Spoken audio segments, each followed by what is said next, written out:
भाई सबको राम राम। एम के कैंपस यूट्यूब चैनल में आप सब लोगों का स्वागत है। नेक्स्ट टॉपिक हम लोग करते हैं, अपना बजट चल रहा था, बजट का ये अपना थर्ड पार्ट है और इसमें आई होप सो ख़त्म हो जाए। ये बजट ज़्यादा बड़ा रहता नहीं है। हम लोगों ने कर लिया था यहाँ तक, इंडस्ट्रीज़ तक कर लिया था हम लोगों ने। नेक्स्ट करते हैं infrastructure, PWD, border and road. अब की बारी बजट में क्या प्रावधान किया गया है हरियाणा के 2023 के बजट में कि भी जो रोड हैं उनको नया बनाया जाएगा, न्यू रोड्स बनाए जाएंगे। 22-23 में 311 किलोमीटर कंस्ट्रक्ट किए गए थे और इम्प्रूवमेंट किया जाएगा 2954 किलोमीटर के रोड्स का। यही सब चीज़ें दे रखी, कितने रोड का वो करना है, बढ़ाना है हमने, कितना नहीं बढ़ाना है। जैसे ये है NHAI ने क्या है वेरियस प्रोजेक्ट्स जो है ना वो स्टार्ट किए, जैसे Ismailabad Narnaul trans Haryana expressway and the Gurugram Dausa section of Delhi Vadodara expressway through Gurgaon Palwal Nuh district. तो ये सब चीज़ें इतनी ज़्यादा इंपॉर्टेंट है नहीं। और दिल्ली कटरा एक्सप्रेसवे चलाई गई है थ्रू सोनीपत रोहतक जींद और कैथल, ये चलाई गई है। अब ये सब वैसे ही था, आगे मेन देखो ये शायद एक हो सकता है PIB में पब्लिक इन्वेस्टमेंट बोर्ड के थ्रू का है कि भी सेंट्रल गवर्नमेंट ने अप्रूव किया है प्रपोजल का नया एक्सप्रेसवे बनाने का ईस्ट वेस्ट डायरेक्शन का, which will connect Dabwali Kalanwali Ratia Bunna Uchana Nagura Safidon to Panipat city. तो ये सारी चीज़ें ना ईस्ट टू वेस्ट ऐसे जाएगा, ठीक है। तो ये आपस में कनेक्ट करेंगे और पिहोवा से कुरुक्षेत्रा की तरफ भी जाएगा, बाईपास निकाला गया है। ये वही छोटे मोटे रोड हैं, इतने ज़्यादा इंपॉर्टेंट है नहीं अब की बारी। नेक्स्ट करते हैं रेलवे। रेलवे का बजट है 5408 करोड़ का। अब की बार ये रखा गया है, बल्कि बेसिकली रेलवे तो क्या है अपनी उसकी है, सेंट्रल गवर्नमेंट की प्रॉपर्टी है। लेकिन क्या है हम लोग है ना कॉरिडोर बनाते हैं, हम लोग ये बनाते कि भी जैसे अपने रोहतक में बना हुआ है रेल कॉरिडोर, तो ऐसे ही बना सकते हैं हम लोग। अलग से कोई म्यूज़ियम वगैरह बनवाना हो तो मिनिस्ट्री ऑफ रेल की सहायता से हम वो म्यूज़ियम भी बनवा सकते हैं। तो सिर्फ हम इतना काम करते हैं, बाकी रेल का ज़्यादा काम है नहीं। Haryana orbit rail corridor project जो है ना चलाया गया अक्टूबर 2022 में। Construction of priority section from Manesar to Patli amount of 175 crore का 2024 तक ये पूरा हो जाना चाहिए। एलिवेटेड रेलवे लाइन रोहतक की तर्ज पर ही जो है ना कंट्री के अलग अलग हिस्सों में बनाई जाएगी, ये कहा गया है। अब क्या है प्रपोज किया गया है project for elevated railway line जो है ना कहाँ कहाँ बनाई जाएगी, बहादुरगढ़ और कैथल में भी बनाई जाएगी, ये कहा गया है बेसिकली। और एलोकेट किए 5408 करोड़, बस ये हो गया। अब पब्लिक हेल्थ इंजीनियरिंग कर लेते हैं। इसको क्या है 5017 करोड़ रुपए अलॉट किए गए हैं। 17% 16% जो है ना पिछले बजट के मुकाबले इस बार 16% का इसका बजट बढ़ाया गया पब्लिक हेल्थ एंड इंजीनियरिंग का। इसमें क्या है जल जीवन मिशन चलाया जा रहा है, जो कि है ना टेप वाटर टू ऑल, जो अपना नलकों का पानी है वो भी सबके लिए प्रोवाइड हो सके, वो चलाया जा रहा है। टारगेट अचीव करना है 2022 तक, हुआ नहीं हुआ पता नहीं। अब इसमें क्या है ना टैप वाटर तो दे देंगे टूटी से दल, वो कितना देंगे, वो देंगे 55 litre per day per capita, मतलब एक बंदे को एक दिन में 55 लीटर एक घर में, समझे। तो 55 लीटर ये याद रख लेना। अब एक महाग्राम योजना लाई गई है। इसमें क्या है सीवरेज सिस्टम इन विलेजेस। महाग्राम योजना के अंतर्गत गांव के अंदर है ना सीवरेज ट्रीटमेंट अपना चलाया जाएगा कि भी सीवरेज ट्रीटमेंट है वो ठीक ठाक हो सके गांव के अंदर। 170 सीवरेज ट्रीटमेंट प्लांट जो है ना चलाए जाएंगे गांव के अंतर्गत, ये आ गया। नेक्स्ट करते हैं इरिगेशन एंड वाटर रिसोर्सेज। ये इसमें किया गया भाई 6598 करोड़, यानी कि लगभग 6600 करोड़ कर लो, दो कम 6600 crore irrigation and water resources का अब की बारी स्कीम में अलॉट हुए हैं इतने पैसे। ये है micro irrigation command area development authority बनाई जाएगी, जो रिस्पॉन्सिबिलिटी लेगी कहाँ पे promoting and developing area conservation infrastructure for utilization of water. मतलब बेसिकली भाई पानी को यूज़ करने के लिए, उसके संसाधनों को प्रमोट करने के लिए उसको हम कैसे अच्छे से यूज़ कर सकें, यूटिलाइज़ कर सकें, वही सब चीज़ बता रखी है कि भी 85% जो है ना वाटर है वो यूज़ हो सके, बहुत कम वेस्ट जाए पानी।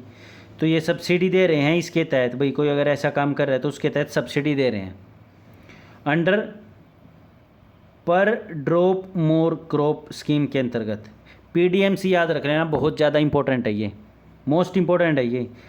PDMC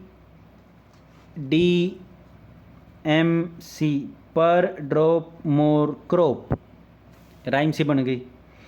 अब क्या है, 1 kg of sugar cane require होता है। देखो हम जो गन्ना बोया करा ना वो गन्ना बहुत ज़्यादा पानी खपी हुआ है धरती का, तो उसमें क्या है 1 kg of sugar cane require कितना, 2000 लीटर वाटर, बहुत ज़्यादा हो जाता है। जो कि ये कैसे, अगर हम ये बोते भी हैं तो कैसे उसको सहायता कर सकते हैं गन्ने की, ड्रिप वाटर इरिगेशन से, या फिर micro irrigation can be used in next 3 years. वही ड्रिप इरिगेशन कर देंगे, फुहारा वगैरह चला देंगे, या फिर पाइप के थ्रू पानी देंगे, जितना चाहिए उतना ही, बस यही है और क्या है। अमृत सरोवर योजना है, 1273 पॉइंट्स टेकन अप। इसमें कहा गया कि भी अमृत सरोवर के अंतर्गत कि भी 1273 जो है ना तालाबों को, उसको थोड़ा सा अच्छा किया जाएगा भाई, ये और के करेंगे। Micro irrigation command development authority बनाई जाएगी, ये रहा देखो माइक्रो इरिगेशन, सारा इसी में से पढ़ा रखा है, पर ड्रॉप मोर क्रॉप के तहत, सारा इसमें से, चिंता ना करो। नेक्स्ट चल लेते हैं हम एनर्जी सेक्टर की तरफ। एनर्जी सेक्टर दिख रहा होगा ना आप लोगों को, शायद थोड़ी सी दिक्कत आ गई, अब ठीक दिखेगा। एनर्जी सेक्टर की तरफ चल पड़ते हैं। इसमें है 8283 करोड़ रुपए आवंटित किए गए हैं एनर्जी सेक्टर में, जो कि पिछले बारी का लगभग 15% इंक्रीज़ पे हैं। तो इसमें कहा गया कि भी पानीपत थर्मल पावर प्लांट जो है ना उसको फेज़ आउट में किया जाएगा नेक्स्ट लेवल के लिए, मतलब उसको थोड़ा सा बढ़ाया जाएगा यार, बस ये है। और प्रधानमंत्री कुसुम स्कीम के अंतर्गत क्या है, जो tubewell connection up to 10 horse power, प्रधानमंत्री कुसुम योजना है कि भी खेतों के अंतर्गत जो अपना ट्यूबवेल हैं उनको हम सोलर प्लांट वहाँ पे लगा के, और उसके तहत सोलर पंप को चलाया जाएगा। सोलर पंप लगाएंगे और फिर वहाँ तय अपना पानी लकड़ेगा धरती तय, कहाँ किसकी मदद से, सोलर के अपनी सूरज से आने वाली किरणों की सहायता से। तो वो है PM कुसुम स्कीम के अंतर्गत सोलर पंप लगाए जाते हैं खेतों के अंतर्गत, बस इतना याद रख लेना। ट्रांसपोर्ट सेक्टर कर लेते हैं अब हम। ट्रांसपोर्ट सेक्टर कर लेते हैं कि भी इसमें कहा गया कि honourable speaker sir, last year I'd announce that the government will purchase 1000, भाई मैंने पिछली बार खट्टर साहब कहें कि भी मैंने, क्योंकि फाइनेंस कमीशन खट्टर साहब हैं, खट्टर साहब कहें क्यों भी, डियर सर मैंने पिछली बार ही कहा था कि भी 1000 बसेज हम जो है ना ऑपरेशन में लेके आएंगे हरियाणा रोडवेज़ के थ्रू। तो मैं खुश होकर ये बता रहा हूँ कि गवर्नमेंट ने फेज़ ऑर्डर कर दिया 1000 स्टैंडर्ड डीजल बसेज का, that the government has placed order of 1000 standard diesel buses. देखो डीजल बसेज कह रहे हैं, यूँ नहीं इलेक्ट्रिक कह दें, पक्की है सरकार, पक्की है भाई। 150 AC बसेज होंगी, 150 मिनी बस होगी। यार वही सब डाटा दे रखा है, बकवास डाटा है, ये कोई काम का है नहीं। एग्ज़ाम के लेवल से वैसे बहुत बढ़िया डाटा है, कुछ नहीं बेरा कौन देखता हो। टिकटिंग शुरू की गई है फॉर कॉमन मोबिलिटी कार्ड के through, revenue linkage detection system के थ्रू। मतलब क्या है, जो भी कई बार क्या कर देते हैं जो कंडक्टर होते हैं, भाई वो कह दे भाई हो तो मेरी बुआ का छोरा है, इसकी टिकट ना लग गए, और ऐसा कुछ है नहीं। शायद उसके माँ बाप या फिर जो उसके डिपेंडेंट है वही फ्री होते हैं, या फिर वो भी नहीं होते, मेरे को पक्का ये पॉलिसी का इतना पता है नहीं। एक बार देख लेना आप लोग, क्या पता इसी से क्वेश्चन आ जाए। तो टिकटिंग प्रणाली की गई है, मतलब क्या है, पैसा देने की ज़रूरत नहीं है, ऑनलाइन कर दो और आपको टिकट मिल जाएगी, बस ये है। तो पहली बस अपना ये ना portal bus city bus service 9 cities में शुरू की गई है, म्यूनसिपल कॉरपोरेशन में जैसे रेवाड़ी सिटी में किया गया है, और एग्जिस्टिंग सिटी बस सर्विस कहाँ पे, गुड़गांव, मानेसर और फरीदाबाद के अंदर है। ये सारी चीज़ें बेसिकली की गई पब्लिक प्राइवेट पार्टनरशिप के थ्रू नए 6 न्यू मल्टी मॉडल बसेस चलाई गई हैं गुड़गांव, बल्लभगढ़, हिसार, सोनीपत, करनाल और पिपली कुरुक्षेत्र में। ठीक है, और अपना ये फर्स्ट बस वाला नहीं मिल रहा कहीं, कहाँ से उठाया मैंने, ये उठाया तो यहीं से है और कहाँ ही जाएगा। तो पहली बस टर्मिनल पोर्ट कहाँ है, फरीदाबाद के अंतर्गत है। फर्स्ट बस पोर्ट कहाँ है, फरीदाबाद में। इसमें थोड़ा सा देख लेते हैं ये कहाँ गुम हो गया, अरे कहाँ चले गए भैया। तो अभी अगर वीडियो पसंद आए तो लाइक कर देना। देखो यार, फर्स्ट बस पोर्ट फरीदाबाद के अंदर है, कमीशनिंग की गई है कि भाई है ना, इनोग्रेट किया गया अक्टूबर 2022 में। इसमें क्या है, 6 new multi modal buses port बनाए जाएंगे इसके तहत फर्स्ट मॉडल पोर्ट के थ्रू। यहाँ जगह है ना, पब्लिक प्राइवेट पार्टनरशिप के थ्रू बनाई जाएगी। नेक्स्ट कर लेते हैं सिविल एविएशन की भी पोर्ट वगैरह लगाए जाएंगे, एयरपोर्ट वगैरह। सिविल एविएशन में 4131 करोड़ रुपए आवंटित किए गए सिविल एविएशन को, और लगभग 12% जो है ना ज़्यादा है पिछली बारी बजट के मुकाबले। इसमें यही कहा गया कि भी जो हिसार में एयरपोर्ट है उसको हम और बढ़िया करेंगे। अम्बाड़ा एयरपोर्ट को ऑपरेशन के लिए लाएंगे हम अंडर उड़ान स्कीम, उड़े देश का आम नागरिक के तहत।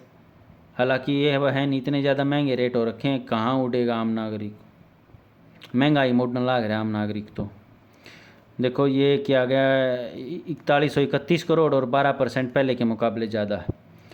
नेक्स्ट है टूरिज़्म एंड हेरिटेज के लिए, ये इसमें 323 करोड़ रुपए आवंटित किए गए, पिछली साल के मुकाबले 44% ज़्यादा। तो इसमें क्या है, अरावली सफारी पार्क बनाया गया है 10,000 एकड़ में ऑफ लैंडेड गुड़गांव एंड नू, गुड़गांव और नूम के अंदर सबसे बड़ा है ये 10,000 एकड़ लैंड का। ज्योतिसर एक्सपेरिमेंटल सेंटर बनाया जाएगा कहाँ पे, जहाँ पे कृष्णा ने भगवत गीता क्या जो ज्ञान दिया था, वहाँ पे ज्योतिसर एक्सपेरिमेंटल सेंटर बनाया जाएगा कि भी यहाँ पे आप जाके और अपना ध्यान लगा सको। बेसिकली ये वो है।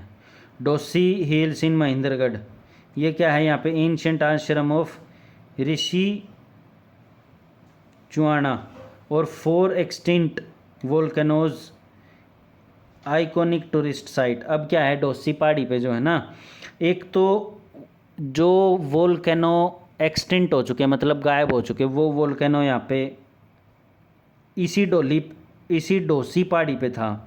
और जो है ना आश्रम है किसका, ऋषि चाहवन का, ठीक है, ऋषि चाहवन का आश्रम है। और अपना 4 जो वोल्केनोज ख़त्म हो चुके, एक्सटिंक्ट हो चुके, बिल्कुल गायब हो चुके, वो भी डोसी पहाड़ी पे। तो इसको एक है ना टूरिस्ट का अट्रैक्शन बनाया जाएगा। नेक्स्ट कर लेते हैं बाबा बंदा सिंह बहादुर मेमोरियल पार्क बनाया जाएगा एंड लोहारगढ़ फोर्ट बनाया जाएगा, ये बनाई जाएगी। ठीक है जी, ये ऋषि जी आ गए, और Baba Banda Singh Bahadur memorial park and Lohargarh fort with an experience centre, मतलब वहाँ पे भी अपना ध्यान वगैरह लगा सको हो। और एक मॉडर्न म्यूज़ियम बनाया जाएगा कहाँ, राखीगढ़ हिसार के अंतर्गत। ठीक है, one of the ancient site है हड़प्पन सिविलाइजेशन की, IVC इंडस वैली सिविलाइजेशन की। नेक्स्ट कर लेते हैं governance and public administration, revenue and disaster management. देखो वैसे तो सूरजकुंड मेले को भी कहा गया कि भी हम इसको नेक्स्ट 3 वीक्स में और अच्छा कर देंगे, लार्जेस्ट क्राफ्ट फेयर है वर्ल्ड का। तो यही सब चीज़ें हैं, इतना 323 करोड़ रुपए बजट किया गया था। गवर्नेंस एंड पब्लिक एडमिनिस्ट्रेशन, ये जो है ना इसके तहत ई क्षतिपूर्ति पोर्टल बनाया गया कि भी अगर किसी की भी फसल को कुछ भी क्षति होती है तो उसके लिए पोर्टल है, यहाँ पे आप जाके जो है ना रिपोर्ट कर सकते हो कि मेरी फसल को इस कारण इतना नुकसान हुआ है। रिपोर्ट डैमेज क्रॉप, और एक है स्वामित्व है हरियाणा लार्जेस्ट स्केल मैपिंग। अब क्या है, जो गांव है ना, गांव के अंदर जो है ना मैपिंग कर रहे हैं उनकी, ठीक है, और उनको जो है ना ट्रांसफ़र कर रहे हैं, जो उनकी जहाँ वो रहते हैं ज़मीन, उनको जो है ना लाल फीते से बाहर करके और उनको उसकी ज़मीन का हक दे रहे हैं, मतलब उनको नाम कर रहे हैं। देखो इससे किसानों का फ़ायदा नहीं है जो गांव में रहते हैं, याद रखना। इससे फ़ायदा सरकार का ही है, क्योंकि सरकार के पास टैक्स आएगा। रजिस्ट्री करवाएंगे तो सरकार के पास टैक्स आएगा, याद रखना। सरकार अपना सोचती है। फायर सेफ्टी डायरेक्टोरेट सरकार इसमें कहेगी कि हम तो ये चाह रहे हैं कि गांव के अंतर्गत लड़ाई ना हो। भाई घर पे गांव में बहुत कम लड़ाई हो है, नो, बिल्कुल बिल्कुल ना के बराबर। जो जिस घर में रहे है वो न्यू कह दिया अगर आसपास के कि भी हाँ यो घर इससे का है। Fire safety directorate to revenue and disaster management department ये बनाया गया है। फायर सेफ्टी इंफ्रास्ट्रक्चर के अंतर्गत हमने जो है ना 250 करोड़ रुपए प्रपोज किए गए हैं कि भाई fire safety directorate to the revenue and disaster management department के अंतर्गत ये बनाया जाएगा। देखो फायर सेफ्टी डायरेक्टोरेट का जो है ना नाम किया गया किस में, revenue and disaster management department के अंतर्गत फायर सेफ्टी डायरेक्टोरेट डिपार्टमेंट को लेके आया गया है। पहले फायर सेफ्टी डायरेक्टोरेट था अलग, अब इसको किसके अंतर्गत ले आए, रिवेन्यू यानी कि पैसा, एंड डिजास्टर मैनेजमेंट डिपार्टमेंट। ठीक है, अलग था तो क्या था, इसके लिए अलग से बजट बनाना पड़ता था। अब साथ में ले आए तो दोनों के लिए एक बजट बना देंगे और इनको एक बजट दे देंगे कि भी 250 करोड़ है, आप सारा अपना काम चला लो, क्यों कर चलाओगे बस। नेक्स्ट आ जाता है अपना होम, मतलब होम मिनिस्ट्री। होम मिनिस्ट्री मतलब हरियाणा पुलिस। हरियाणा पुलिस क्या है ना, among all major state police, सारी की सारी जो अपनी स्टेट की पुलिस है ना ऑल ओवर इंडिया, उसमें हमारी जो है ना हरियाणा की पुलिस है उसको फर्स्ट रैंक मिला है किस में, इम्प्लीमेंटेशन करने में crime and control tracking network system. इसके अंतर्गत हरियाणा पुलिस को पूरे इंडिया की पुलिस में पहला स्थान मिला है बस। Total cyber crime police station कितने हो गए, 29, याद रख लेना, बहुत ज़रूरी है। माइंस एंड जियोलॉजी इसके तहत क्या है, कॉपर डिपॉजिट ढूंढे गए हैं हमारे जियोलॉजिस्ट के द्वारा। कहाँ पे, गोलवा महेंद्रगढ़। देखो कॉपर डिपॉजिट कैसे ढूंढते हैं, जैसे ये ज़मीन है, ये पढ़ा है मैंने, ज़मीन है, ज़मीन के अंदर यहाँ का ही कॉपर छुपा हुआ है, तो वो लोग है ना एक मशीन की सहायता लेते हैं, वो मशीन तिरंगे छोड़ती है नीचे। देखो अगर कुछ नहीं होगा तो ये तिरंगे नीचे जाएंगे, वापस नहीं आएगी। अगर कुछ भी मेटल होगा ना तो ये तिरंगे वापस आएंगी, और फिर उस तिरंगे की वापस आने की स्पीड से ये लोग अंदाज़ा लगा लेते हैं कि नीचे जो है ना ये वाला मेटल या रेयर अर्थ मेटल छुपा हुआ है, तो वहाँ से खोज हो जाती है। अलग अलग मैटर, ग्रेविटी मैटर भी है, मतलब अलग अलग मेथड हैं, ग्रेविटी मेथड भी है ना। तो ये है कॉपर डिपॉजिट कहाँ है, गोलवा महेंद्रगढ़ में। ई रवाना पोर्टल ये क्या है, मॉनिटर करता है कि इसको मिनरल प्रोडक्शन एंड स्टॉकिंग, कि भी जितने भी मिनरल्स का प्रोडक्शन हो रहा है हमारे अर्थ से निकाल करके उनका स्टॉक अच्छे से हो रहा है नहीं। Control leakage in revenue through wrong and force policy, ये पोर्टल ये भी चीज़ ध्यान रखता है कि भी कहीं पे भी जो हमारा पैसा है उसका लीकेज तो नहीं हो रहा है, पता लगे सरकार को कोई बुद्धू बना के चला गया। Next information public relation language and culture, ये आ गया next topic, information public relation language and culture. इसमें क्या 6 मॉडल पब्लिक लेवल की ई लाइब्रेरीज स्टार्ट की जाएंगी, अम्बाड़ा, भिवानी, हिसार, रेवाड़ी, करनाल, गुरुग्राम। देखो गुरुग्राम अम्बाड़ा ऊपर हो गया, अम्बाड़ा भिवानी साइड में हो जाए, चरखी दादरी लकड़ी थी लगता है, हिसार ऊपर हो गया साइड में, मतलब रेवाड़ी गुड़गांव के पास में हो गया, करनाल ऊपर हो गया अम्बाड़ा के पास में, बस इतना ही है। 6 मॉडल पब्लिक लेवल ई लाइब्रेरीज बनाई गई हैं यहाँ। पेंशन स्कीम चलाई गई है, पंडित लक्ष्मी चंद कलाकार सामाजिक सम्मान योजना, इसके तहत दिए जाएंगे 10,000 रुपया पर मंथ। किस किस आर्टिस्ट को ये सब चीज़ें मिलेंगी, आर्टिस्ट को किसके तहत, एक सर्टेन क्राइटेरिया एलिजिबिलिटी है, जैसे कि उसने इतने साल काम कर रखा हो इंडस्ट्री में, कुछ भी क्राइटेरिया हो सकता है, जैसे singing, playing musical instrument, dancing, theatre, painting, sculpture मतलब जैसे इंडस वैली सिविलाइजेशन में हमें स्कल्पचर मिला था, किसका? एक लेडी का। तो बस वही होता है स्कल्पचर। ठीक है, ये 10,000 रुपये पर मंथ दिए जाएंगे। नेक्स्ट चल लेते हैं हरियाणा पब्लिक एडमिनिस्ट्रेशन के ऊपर। पब्लिक एडमिनिस्ट्रेशन में क्या है, हरियाणा जो है ना शेयर करती है विधानसभा प्रेमिसेस विद पंजाब। पंजाब और हरियाणा का विधानसभा सेम है, मतलब ये एक विधानसभा है, यहाँ हरियाणा बैठती है, यहाँ पंजाब बैठती है, ये ऐसे बैठते हैं, बस कोई ज़्यादा डिफरेंस है नहीं। तो एक स्पेस की दिक्कत है, तो भाई ये कहा गया है कि भी अब चंडीगढ़ के अंतर्गत, चंडीगढ़ के अंदर ही चंडीगढ़ म्यूनसिपल कॉरपोरेशन ने हरियाणा सरकार को एक ज़मीन अलॉट की है कि भी आप अपना अलग से विधानसभा वहाँ पे बना सकते हैं, ये हुआ है बस। नेक्स्ट, पब्लिक एडमिनिस्ट्रेशन को किए गए 1314 करोड़ रुपए 17% की। देखो कंस्ट्रक्शन एडिशनल विधानसभा प्रेमिसेस 500 करोड़ जो है ना अलॉट कर दिए गए हैं। Haryana state wide area network बनाया गया, किसमें? कनेक्टिविटी हो सके, कहाँ पे? बिटवीन चंडीगढ़, पंचकुला के डिस्ट्रिक्ट और चंडीगढ़ के बीच में अच्छे से कनेक्टिविटी हो सके, तहसील के बीच में अलग अलग तहसील उनके बीच में कनेक्टिविटी हो सके। इसके लिए कितना आवंटित किया गया है? 48 करोड़। तो यही अपना बजट था। बजट कंप्लीट हो चुका है 3 पार्ट्स के अंतर्गत। आप लोगों का मुश्किल से मुश्किल बता रहा हूँ मैं 1.5 घंटा लगेगा और बजट कंप्लीट।